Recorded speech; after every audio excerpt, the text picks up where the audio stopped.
Ayan po yung sukat ng gagawing maliit na istante. So, sukatan po muna natin ang aluminum.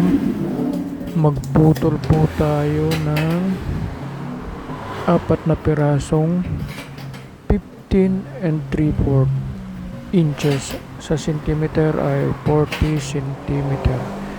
Yan po ang height.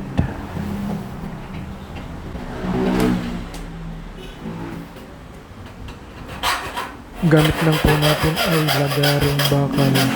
Ang gamitin nyo palang lagaring bakal ay 120 feet po ang talim. Kasi po para po yun sa aluminum na sinsin para pino po.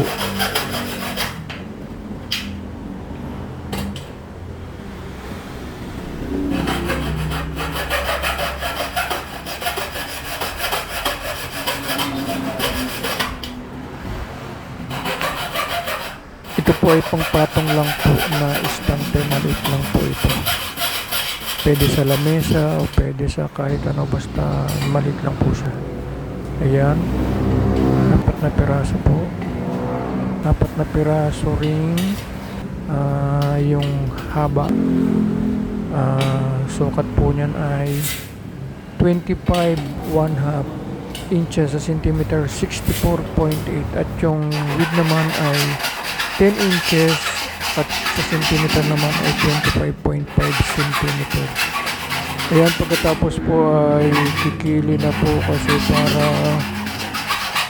pumantay po siya siyempre at maging smooth. Lahat po yan kikikilin.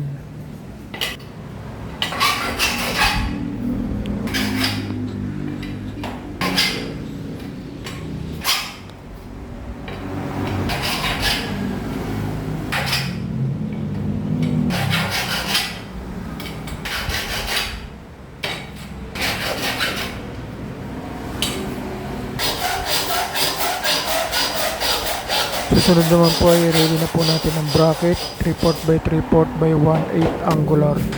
Putol po tayo ng 16 na piraso na kulang-kulang 1 inch para pumasok sa tubular.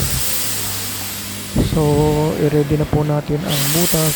Ayan, butasan na po lahat ng bracket para sa pagkukonek ay tuloy-tuloy.